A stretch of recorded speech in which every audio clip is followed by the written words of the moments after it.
తర్వాత జరిగిన ఎన్కౌంటర్ వదిన చనిపోయారు. మా వదిన చనిపోయింది. తర్వాత మీరు ఏఓబికి వెళ్ళిపోయారా? లేదు చర్చల ఎన్కౌంటర్ అంటే 2004లోనే వదిన చనిపోయింది. మీరు తర్వాత ఎంతకాలం ఉన్నారు? 2004 కాదు, 5 జనవరిలోనేమో చర్చల టైము. జనవరిలో మా వదిన చనిపోయింది. నేను 7లో నేను వెళ్ళింది. అంతవరకు ఇక్కడే ఉన్నారు? అంతవరకు ఇక్కడే ఉన్నాను. ఎక్కడ ఉన్నారు అప్పుడు? నల్లమల ఏరియా. అప్పుడే మీరు టైగర్ ప్రాజెక్ట్ రిటాలియేషన్ ఏం చేయలేదు? మాకు చేతనైన కాడికి చేస్తున్నాము. ఏం చేశారు? కానీ ఎక్కడన్నా వస్తే ఇప్పుడు మా అంటే మెయిన్ ఆ టైంలో మా సంఖ్య తక్కువ ఉన్నది, పోలీసు బలగాలు పెద్ద ఎత్తున తిరుగుతున్నాయి. ఆ టైంలో మనం కాపాడుకోవడం అనేటువంటిదే మెయిన్. కాబట్టి నాయకత్వము పైన ఏదైనా మీటింగు జరుగుతున్నటువంటి టైంలో నాయకత్వానికి రక్షణగా పోలీసులు వచ్చేటువంటి రూట్లలో అంబుషులు పెట్టుకొని ఉండడం అనేటువంటిది. అట్లా అటు దోర్నాల మండలము తమడపల్లి అనేటువంటి విలేజ్లో బోర్ దగ్గర మైన్ పెట్టినాము, ఈ చేతి పంపు దగ్గర మైన్ పెట్టి అక్కడ సరే నువ్వు ఇక్కడ ఉండాలి, కొండ మీద ఉండి పోలీసులు అక్కడికి నీళ్ళ కోసం వస్తారు కదా అప్పుడు పేల్చాలని చెప్పారనమాట. ఇంకా స్కౌట్ గిౌట్ ఏం లేదు, మేము ముగ్గురం ఉన్నాము. ముగ్గురము మైన్ పోలీసులు అక్కడికి వచ్చేసి నీళ్లు తాగి ఆ టైంలో మైన్ పేల్చినాము. కానీ పేలింది కానీ ఎవరికి వాళ్ళకు ఇద్దరికో ఏమో చిన్న గాయాలైనాయి కానీ పెద్ద డ్యామేజ్ ఏం కాలేదు. అంత తెలివి లేకుండా వచ్చారు పోలీసులు? ఆ నీళ్ళ దగ్గర కదా బోర్ దగ్గర పెడతారు అనేటువంటి ఉంటారు. ఈ కొండలలో కొంచెం ప్లెయిన్ ప్రాంతంలో ఉంటుంది. దాదాపు ఆ నల్లమల నుండి పార్టీ తీసుకున్నటువంటి కార్యక్రమంలో భాగంగానే అంటే ఉన్నటువంటి క్యాడర్ను మనం కాపాడుకోవాలి, ఇక్కడ నుండి కొంతమందిని ఉన్న క్యాడర్ను పార్టీ ఆదేశాల మేరకు మేము వెళ్ళింది. ఏఓబి కాదు, డీకే వెళ్ళింది. బయట నుండి వెళ్ళాలంటే ఆల్రెడీ అప్పటికే మేము పోలీసు నిర్బంధం విపరీతంగా ఉంది. తర్వాత ప్రత్యేకంగా మా ఫ్యామిలీ మీద ఎక్కువ ఉంది. అప్పటికి మా అమ్మ చనిపోయింది, మా వదిన చనిపోయింది, ఫ్యామిలీ అంతా పార్టీలో ఉన్నాము. ఇట్లా అనేటువంటి దాంతో సరే గుర్తుపడతారు ఆల్రెడీ కొంతమంది చెప్తున్నారు, మాజీలు అంటే బయటకు వచ్చి ఉన్నటువంటి వాళ్ళు కొంతమంది చెప్తున్నారు, ఇట్లా ఊర్లలోకి వచ్చి ఇదిగో ఈమె కనిపించిందా, ఈమెకి ఇంత ఇస్తాము అని చెప్పేసి అంటున్నారు, ఈ అన్న కనిపిస్తే ఇంత ఇస్తాము అని చెప్పేసి అన్నారు. అయితే ఎట్లయినా గుర్తుపడతారు పోతే, ఎందుకంటే నాకు కొన్ని ప్రత్యేకమైనటువంటివి ఉన్నాయి, ఈ పచ్చబొట్లు వీటిని కూడా పేపర్లలో వేసిండ్రు ఇట్లాంటివి ఉన్నటువంటివి అని చెప్పేసి. అందుకు అప్పుడు పార్టీ ఏంటంటే నువ్వు ఇక్కడ నుండి వెళ్ళాలి అంటే నువ్వు అంటే ఏరే కులము ఫీలింగు ఇలాంటివి ఏముండొద్దు, మనం పార్టీ కోసము ప్రజల కోసం ఎక్కడికైనా వెళ్ళాలి కాబట్టి ఇక్కడ నుండి వెళ్ళాలి అంటే మనం ఈ ముస్లిం బురకా వేసుకొని వెళ్ళాలి అని చెప్పేసి అన్నారు. సరే అని చెప్పేసి బురకా వేసుకొని మేము మా ఊరికి వచ్చేసి 2 రోజులు ఆగినాం. మేము మా ఊరి దగ్గరికి వచ్చేసి మా నాన్నను కలిసేసి వెళ్దాము, బంధువులను కలిసేసి వెళ్దామని ఉన్నది ఆ దగ్గరలోనే. మా నాన్నను బంధువులను కలిసినాం. ఇంకా అక్కడ నుండి ఖమ్మము రైల్వే స్టేషన్కి వచ్చి రైల్వే స్టేషన్లో నాతో పాటు ఇంకొక అమ్మాయి హిందీ ఉన్న అమ్మాయి వచ్చింది. మీరు ఇంటర్వ్యూ చేసి ఉంటారు, రజిత అని. రజిత కాదు అమ్మాయి పేరు జయ ఉషాన్ బి జయనేమో అలియాస్ నల్గొండ. ఆ అమ్మాయిని పంపించారు నాతో పాటు. ఇక మేమిద్దరం హిందీ అంటే మమ్మల్ని పంపించింది రాయపూర్ పంపించారనమాట. అక్కడ హిందీ రాదు, నాకు హిందీ రాదు, ఆ అమ్మాయి అయితే హిందీ మాట్లాడుతుంది కదా అని చెప్పేసి పంపించారు. ఇక్కడ నుండి పంపిస్తున్నాక ఈడ స్టార్టింగ్లోనే చెప్పారనమాట, నువ్వు మూగి అమ్మాయిలాగా ఉండాలి, ఎందుకంటే నీవు వాళ్ళు ఒకవేళ డౌట్ పడి నేను ఇది చేస్తే నీకు బురకేసుకుంటువి, భాష రాదాయా, మరి నువ్వేం మాట్లాడినా ఇబ్బంది అవుతుంది, అందుకని నువ్వు హిందీలో మాట్లాడొద్దు, మూగి అమ్మాయి అని చెప్పిద్ది ఈ అమ్మాయి అని చెప్పిర్రు. మేము రైల్వే స్టేషన్లో దిగడమే, మా ఊరు నుండి వచ్చేటువంటి ఆ రోడ్డు మీద దిగినాము. ఆ రోడ్డు మీద నుండి ఆడికి నడుచుకుంటూ పోవాలి. ఆడొచ్చి దిగేసి ఆటో అబ్బాయి నేను ఇంకా రానక్క అన్నాడు. సరే అని చెప్పేసి ఆ అబ్బాయిని దింపేసి వెళ్ళిపోయినాము. అయితే మమ్మల్ని ఆడ దింపింది ఈయన పక్కన గేట్ మ్యాన్ ఉంటుంది. ఆ గేట్ మ్యాన్ మమ్మల్ని ఎంత పరిశీలిస్తున్నాడని మేము పరిశీలించలేదు, మమ్మల్ని పరిశీలిస్తున్నాడు. ఏం మాట్లాడుతున్నారు ఏంటి అనేటువంటిది. అప్పటిదాకా నేను మాట్లాడుతూనే ఉన్నా. ఈ అన్న మళ్ళీ అక్కడికి వచ్చాడనమాట. ఆయన డ్యూటీ అయిపోయింది, వేరే వాళ్ళు డ్యూటీకి వచ్చిండ్రు. ఆయన అక్కడికి వచ్చిండు. వచ్చి ఎక్కడికి వెళ్ళాలి మీరు అన్నాడు. అంటే మేము రాయచూరు వెళ్ళాలి అన్నాము అని ఈ అమ్మాయి చెప్పింది. అంటే ఈ అమ్మాయి ఎవరు, మీది అసలు ఏ ఊరు అన్నది. మాది గన్నెపల్లె అన్నాము. గన్నెపల్లె సర్పంచ్ ఉంటాడు అక్కడ ముస్లిం అతను, ఆయన పేరు చెప్పినాము. వాళ్ళ కూతుర్లము అన్నాను. ఆయన కూతుర్లే లేరు కదా అన్నాడు. నిజంగా ఆయన కూతుర్లు ఉన్నారో లేదో కూడా మాకు తెలియదు, ఆయనకు పిల్లలు లేరు అని చెప్పేసి. అంటే వీళ్ళు జనాలకి ఇవన్నీ తెలిసిద్దా అని మేము అనుకున్నాము. అట్లా చెప్తున్నానే ఆయనకు లేరు కదా అన్నాడు. ఏమి ఇంత ఎందుకు అమ్మాయిని కొంచెం అమ్మాయి కొంచెం కంగారు అవుతుంది. మరి ఇప్పటిదాకా ఈ అమ్మాయి మాట్లాడింది కదా ఇప్పుడు మూగిది అంటున్నావు అని చెప్పేసి అన్నాడు. అంటే లేదన్నా అమ్మాయికి అసలు మాటలు రావు, మా అక్కనే మా బావకు అక్కడ యాక్సిడెంట్ అయ్యింటే మేము వెళ్తున్నాం అర్జెంటుగా అని చెప్పేసి చెప్పింది. ఆయన ఇంటలేడు. పోలీసులకు ఫోన్ చేస్తానన్నాడు. సరే అని చెప్పేసి నేనే పిలిచిన, ఇక సరే ఇట్రా అన్న అని చెప్పేసి సైగత తీసుకుపోయి మేము పలానా నిజమే నువ్వు డౌట్ పడుతున్నది నిజమేను, మేము నక్సలైట్లము, వేరే పని మీద నాకు హెల్త్ బాగాలేదు బయటికి వెళ్ళాలి అని చెప్పేసి. అబ్బా అక్క దండమక్క మీకు అని చెప్పేసి ఆయన ఎక్కడో మన పార్టీ ఏరియాలో ఉన్నటువంటి అతను, అక్క అసలు మీరు ఎందుకక్క ఇట్లా, నేను ఇది లేడీస్ పెట్టెలో ఎక్కిస్తాను మీరు రండి ఇక్కడ ఉండొద్దు అసలు అని చెప్పేసి వెంటనే ఆయన రూమ్కి తీసుకొని వచ్చి పెరుగన్నం పెట్టిండు, తీసుకెళ్ళి ట్రైన్ వచ్చే టయానికి తీసుకెళ్ళేసి లేడీస్ కంపార్ట్లో ఎక్కించిండు, పంపించిండు, ఫోన్ నెంబర్ ఇచ్చిండు మాకు, ఏదన్నా ఇబ్బంది అయితే నా పేరు చెప్పండి అక్క, ఇబ్బంది ఏం లేదు మీకు, కానీ ఇలా మీరు కొంచెము అమ్మాయి ఏమో సరిగా మాట్లాడడానికి వస్తలేదు, నువ్వేమో మరి మూగామో అని చెప్తున్నావు, ఈ బురకేసుకుంటువి, మరి కొంచెం ఇబ్బంది అవుతుంది జాగ్రత్త మీరు అని చెప్పేసి మమ్మల్ని పంపించేసిండు. మరుసటి రోజు మళ్ళీ మాకు ఫోన్ చేసిండు, ఏమక్క క్షేమమేనా అన్న. తుపాకులు ఏం లేవు, మేము బయటకు వెళ్ళలేదు కదా, తుపాకులు ఏముంటాయి మా దగ్గర, చెక్కింగ్లు ఇవన్నీ జరుగుతాయి ఏముండవు. డైరెక్ట్గా ఎక్కడ ఖమ్మంలో ట్రైన్ ఎక్కారా? ఖమ్మంలో ట్రైన్ ఎక్కినాము, రాయచూరు వెళ్ళినాము, కర్ణాటక రాయచూరు వెళ్ళినాము. మేము వెళ్ళిన టయానికి ఏపీటీకి రాలేదు అసలు, మేము వెళ్ళిన టైము అంతా ఏపీటీలు అన్నీ మేము వెళ్ళేసి నేను వెళ్ళి బయటకు వచ్చినాము. ఆ రాయచూరు వెళ్ళేసరికి బీకే ఎన్కౌంటర్ జరిగింది, బాలకృష్ణ ఎన్కౌంటర్, సీసీ నెంబరు, ఆయన్నతో లింక్ అయ్యి మా ఏపీటీలు అన్నీ ఉన్నాయి. ఇక్కడ శాఖమూరి అప్పారావు, అక్కడ బీకే, వీళ్ళిద్దరూ ఏపీటీలను సమన్వయం చేసుకోవాలి. అక్కడ బాలకృష్ణ ఎన్కౌంటర్ జరుగుతున్నాగానే ఏపీటీలన్నీ మొత్తం అల్లకల్లోలం అయిపోయింది. మొత్తం అసలు ఏపీటీలు ఎవరికి మిగిలిన వాళ్ళకు తెలియదు, అట్లా ఏపీటీలన్నీ మిస్ అయిపోయినాయి. మా ఏపీటీకి వచ్చేటువంటి వాళ్ళు ఎవరు రాలేదు, పంపలేదు ఇంకా వాళ్ళకు, ఆయన అసలు సీసీ నెంబర్ ఎన్కౌంటర్ అయ్యిండు కాబట్టి ఇంకా ఏపీటీకి పంపే వాళ్ళు ఎవరు ఉంటారు, ఎవరు పంపలేదు. ఇక ఒకవేళ పంపిన తర్వాత మీరు ఎక్కడ ఉండాలి ఆ టైంలో అంటే, నాకు అన్న అంతకుముందే ఇక్కడ ఈ ఏరియాలో మ్యారేజ్ అయింది నాకు, రాష్ట్ర కమిటీ సభ్యుడు జీవను అలియాస్ ప్రకాష్ అలియాస్ జీవన్ పేరుతో ఉన్నాడు.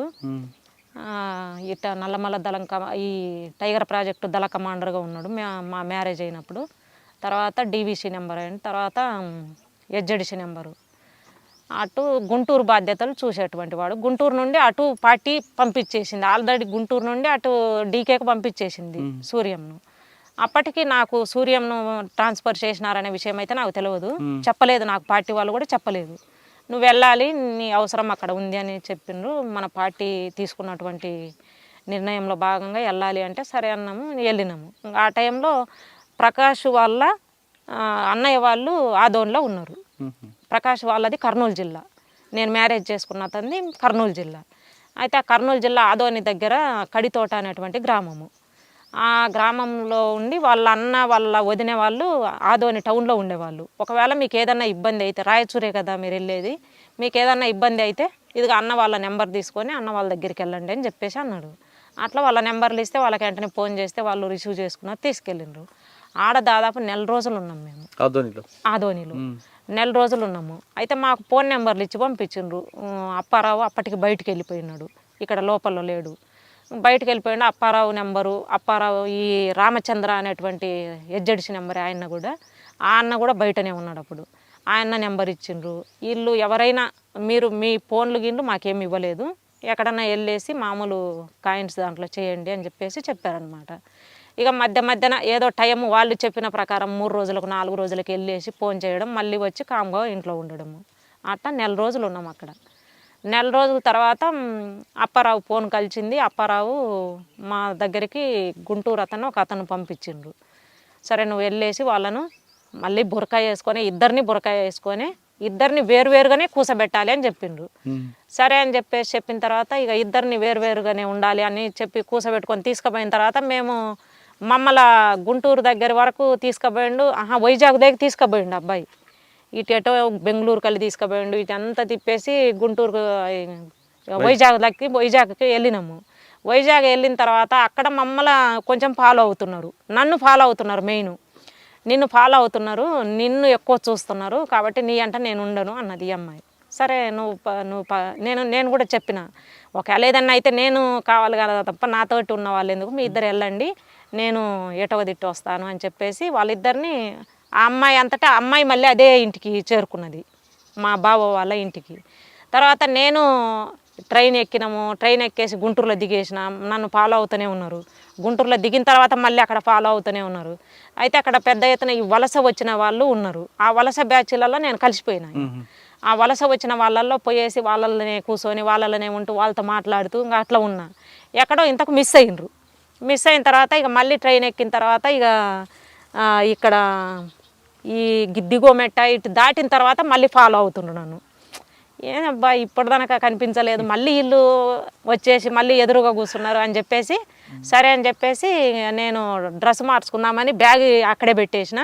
డ్రెస్ మార్చుకుందామని డ్రెస్ తీసుకున్నా, నా పక్కన ఎదురుగా వాళ్ళే కూర్చొని ఉన్నారు.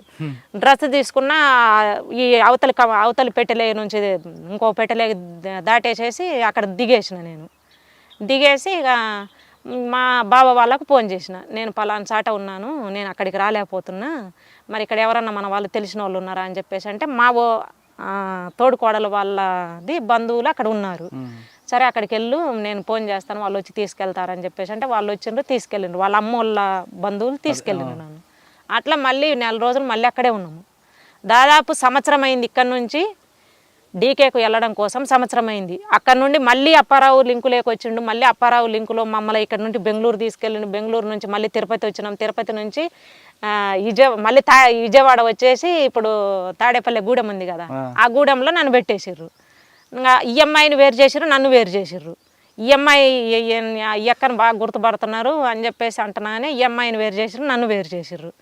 సరే అని చెప్పేసి నన్ను ఆ ఇంట్లో పెట్టేసిర్రు. ఆ ఇంట్లో పెట్టేసి ఆ ఇంట్లో పెట్టకముందే మేము వచ్చే టైంలోనే, తిరుపతిలో ఉన్న టైంలోనే ఆ ఇంట్లో నుంచే అంటే ఆ ఇంట్లో నుంచి వెళ్ళినారనేటువంటిది నాకు తెలియదులే.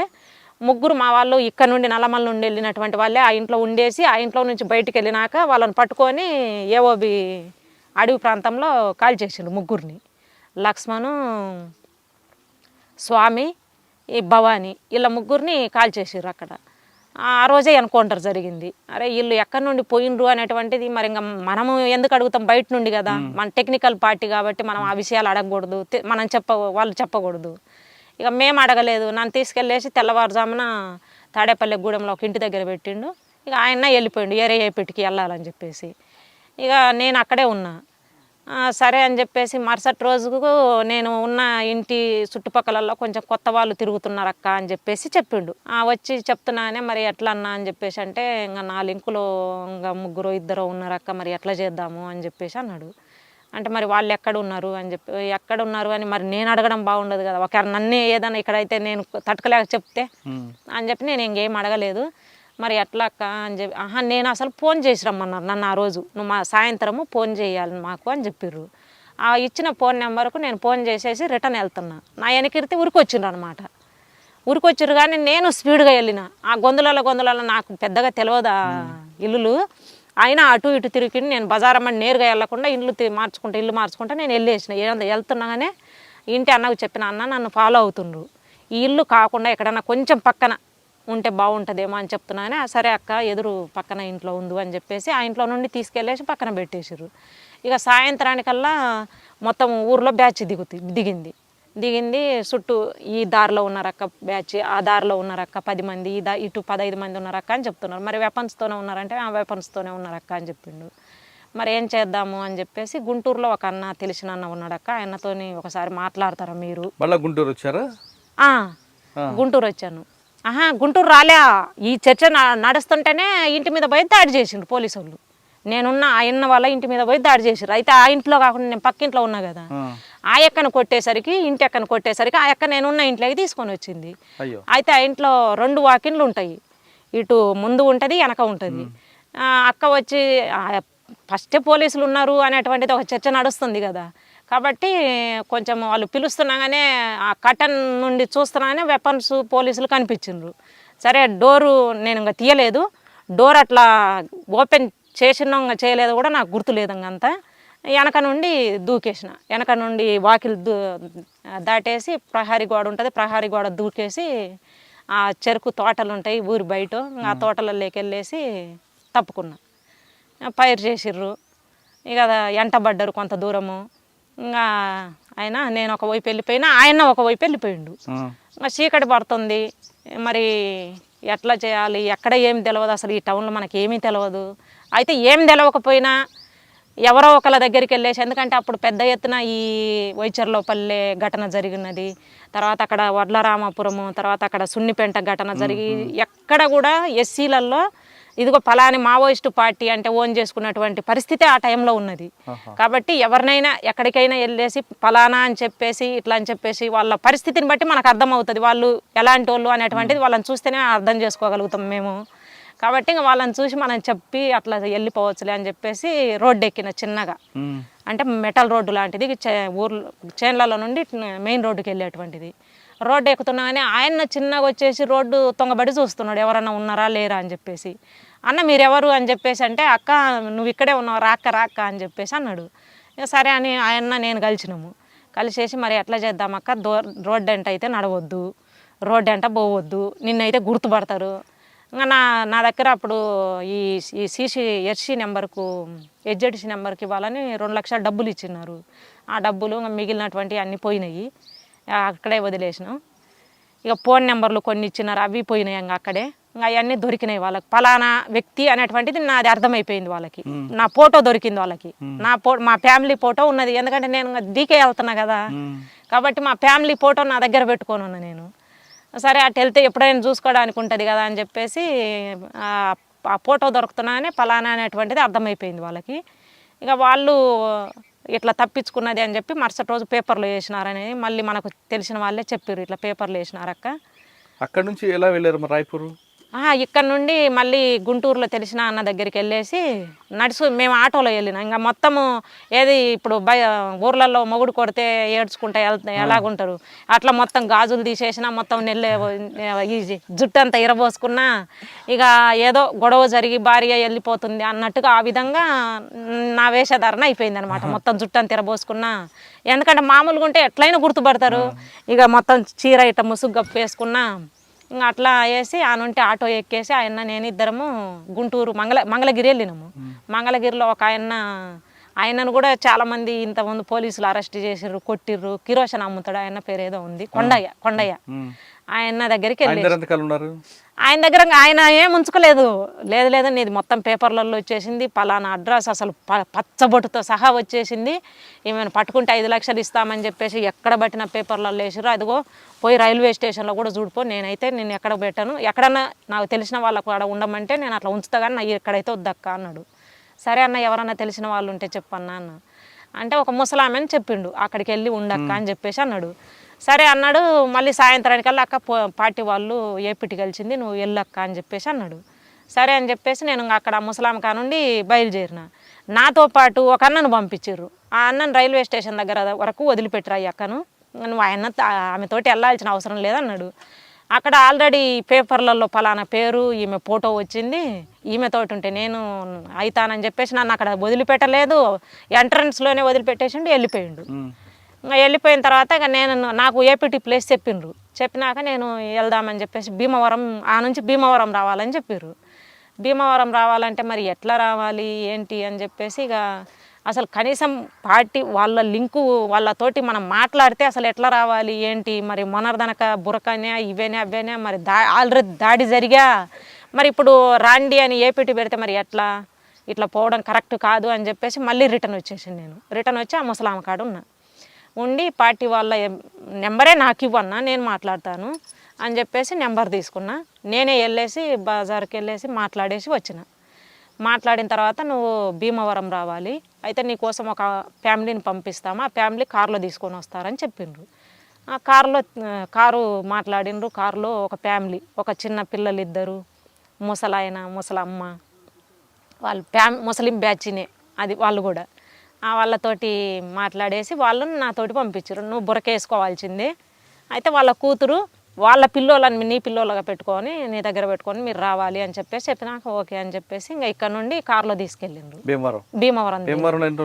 భీమవరంలో ఈ హెచ్జెడ్సీ నెంబర్ కలిసిండు, ఈ రామచంద్ర అన్న కలిసిండు నాకు.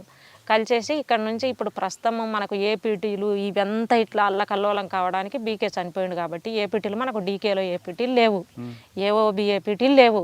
ఎటో ఒక దిట్టు మనం వెళ్ళేసి పట్టుకోవాల్సింది తప్ప ఏపీటీలు అయితే మనకు లేవు. తర్వాత ఇటు రిటర్న్ పోదామా, ఇటు ఏపీటీలు లేవు. మరి ఏం చేద్దాము అని చెప్పేసి ఇంకా మళ్ళీ చర్చించిండు. సరే ఎట్లయినా ఒకటే ఇటు శ్రీకాకుళము, బొడ్డపాడ ఇట్లా కొంచెం మన పేరు కలిగినటువంటి కొన్ని ఊర్లు ఉన్నాయి కదా, మావోయిస్ట్ ఊర్లు ఇవి అనేటువంటిది కొన్ని ఊర్లు ఉన్నాయి అక్కడ.